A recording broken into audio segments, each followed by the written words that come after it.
few extra little bullet points that Chad didn't cover. 4-H actually began over 100 years ago.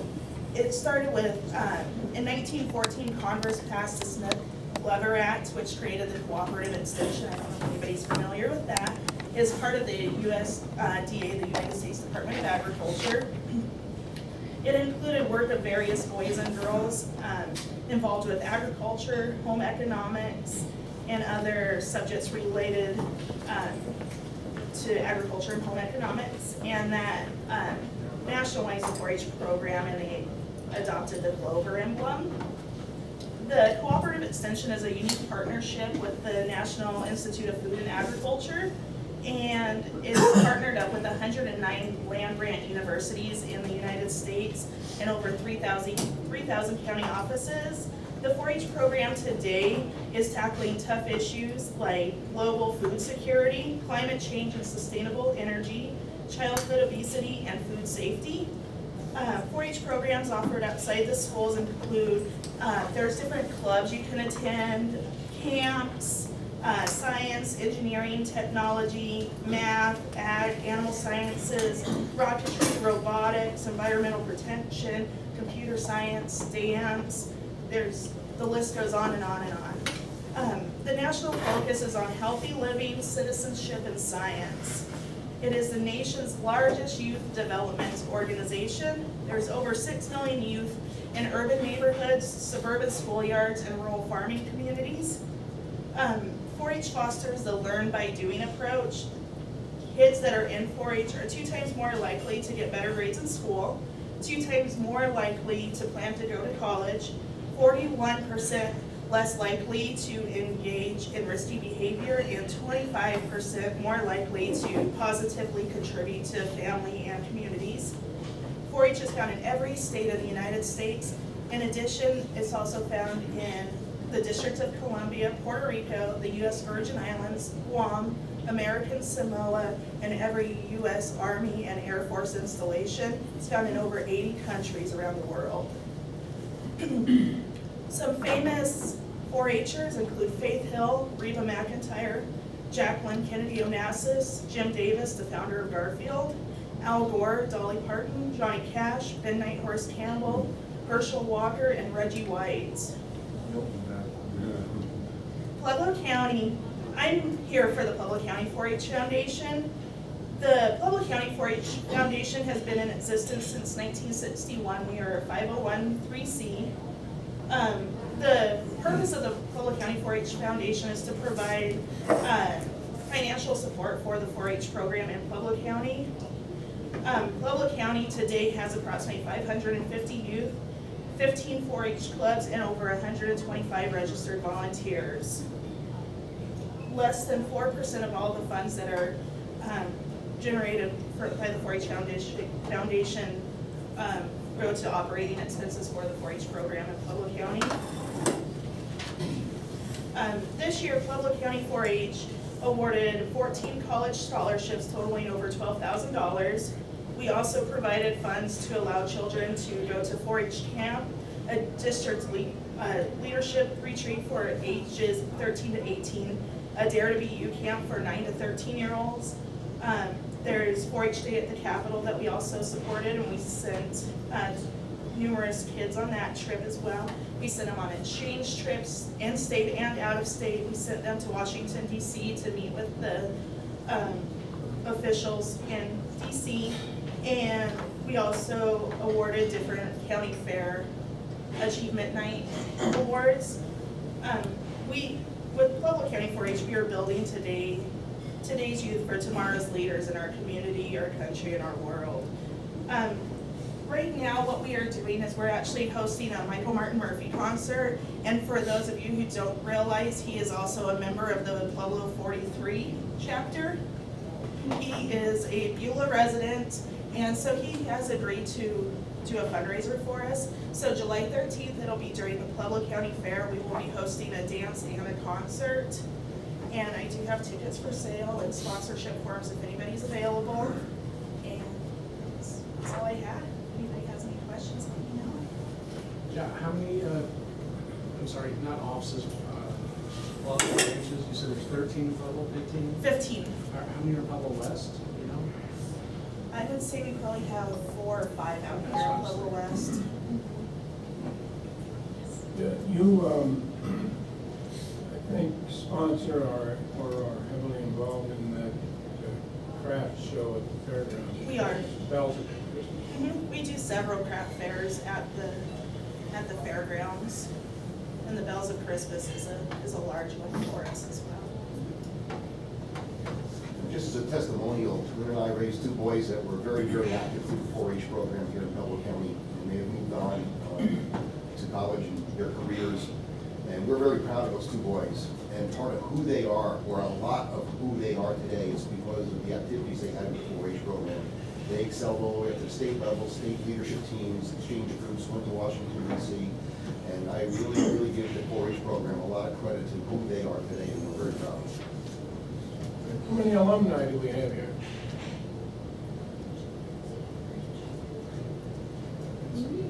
Just 3 of us.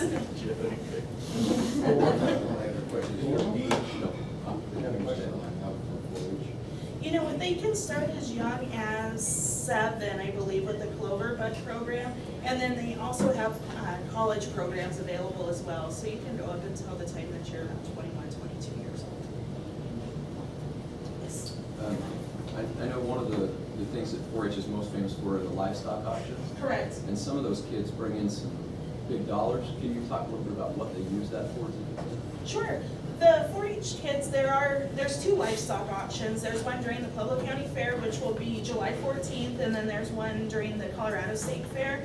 And those kids, they use that money that they bring in, that helps to pay for the food that they use. Their parents usually pay for the food most of the time when they first get started, but then they pay their parents back, or as time goes on, they have to save that money to pay for the feed for their upcoming animals. They use it to purchase new animals for the following year, and they also use it for college. A lot of them use it for college scholarships, a lot of parents, so tell them we're gonna put this in your savings account, and this is gonna be They your run a college. record book of their animals. Right. And they gotta keep strict records, how much they spent and how much they got for it. And they gotta do a profit and loss statement and show how they reinvested the money for their next animal and all work. So it's quite a learning curve at a very young age of how to run a business and learn the profit and loss statements and how to keep those records straight. It's impressive how that program's run. And as an 8 and 9-year-old, I know there's a lot of tears involved. Could you let me know about the sponsorship of the concert, where they can at least get the information from? Sure. I do have a few sponsor forms with me today, and then anybody who's interested, just let me know and I can email information over for you.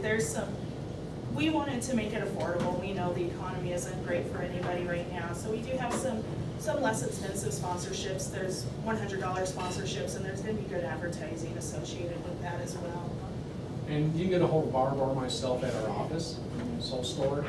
But even the $100 levels, ladies and gentlemen, you got to realize that the majority of our funds from the golf tournament was from $100 sponsors, so they make a difference. I don't think that it doesn't.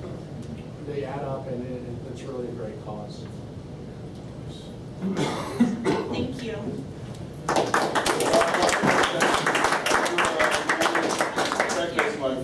Thank you. And we still have a little time, so we might as well drag it out a little bit. And how about Gordon? Why don't you take just a few minutes and tell us about you and why you're a Rotarian and your thoughts. I love the way you do that. You just slide up on somebody and whoop them on Well, my name's Gordon and I joined Rotary, I guess 4 or 5 years ago. I've never been much of a joiner.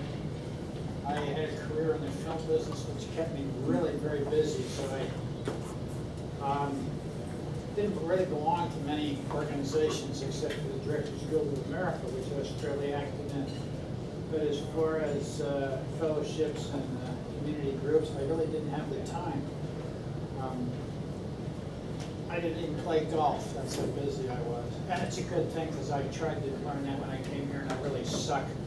And my chiropractor told me not to do that.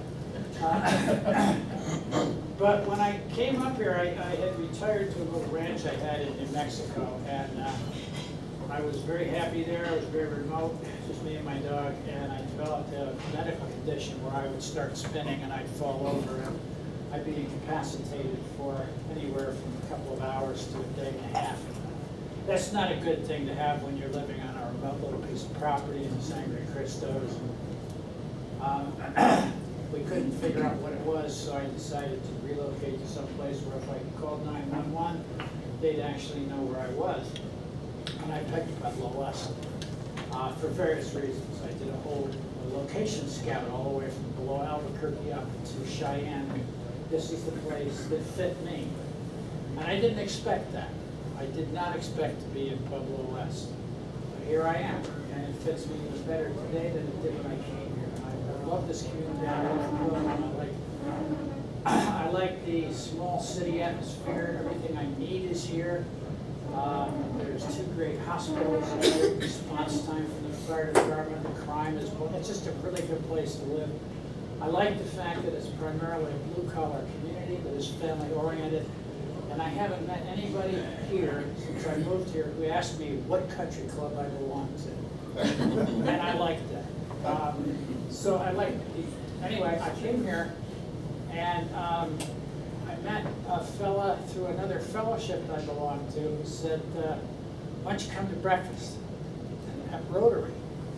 And I thought, and he said, it's free. I said, okay. And don't forget, I'm from Hollywood, so money's important. That's a joke. So I came with Terry McKinney, and I sat next to him right over there, and that's why I sit in that chair all the time. It's just kind of where Terry put me down. And you guys all came stumbling in at 7 o'clock in the morning, and the first thing you did was start joking with each other, and then you sang a song, and I thought, these people have been up all night partying. This is my kind of place. And so I joined. And I didn't really know much about Rotary. There were some prerequisites to getting my blue badge, and I did those. And I've tried to be somewhat involved since I got here. The first year, I think I was here, you guys made me Sergeant at Arms, and I kind of mushed through that a little bit. And I had fun doing that, and then I've been on a couple of boards. And the thing I like best about Rotary is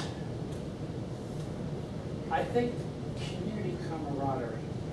I like, as I tell people, I don't have a lot of money, but I have time.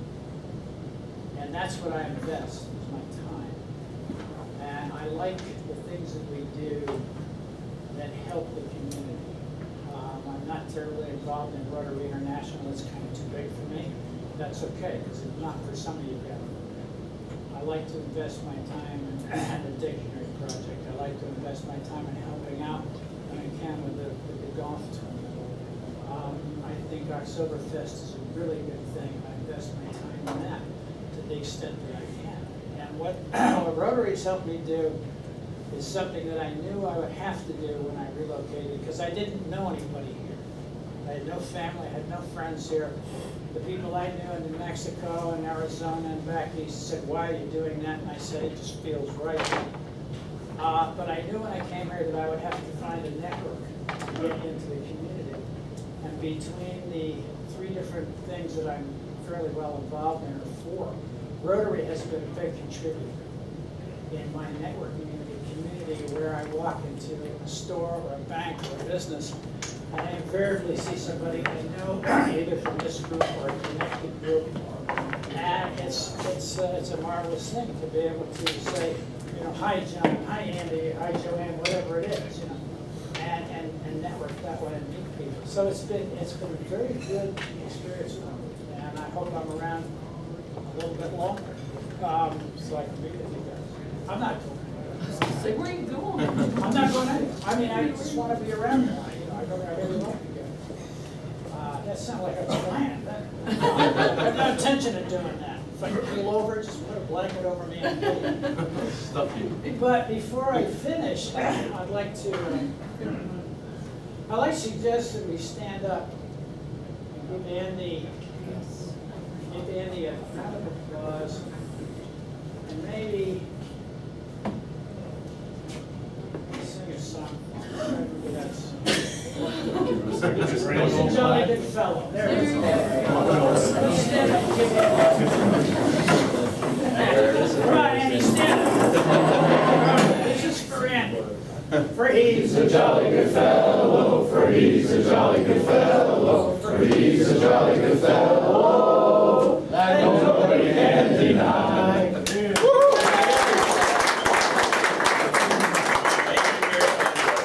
And with that, Bob.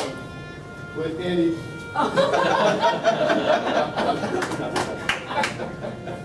Andy Gordon was gonna do the Whipping Booth song, but we proved we gave it. Would you lead us in the four-way test? Is it the truth? Is it the truth? Is it fair to all concerned? Is it fair to all concerned? Will it build goodwill and better friendship? Will it build goodwill and better friendship? Will it be beneficial to all concerned? Will be beneficial to all concerned. Everyone have a great day. If you haven't signed up for the installation dinner for Friday, come sign up. Can I sign up 6 o'clock? 6 o'clock.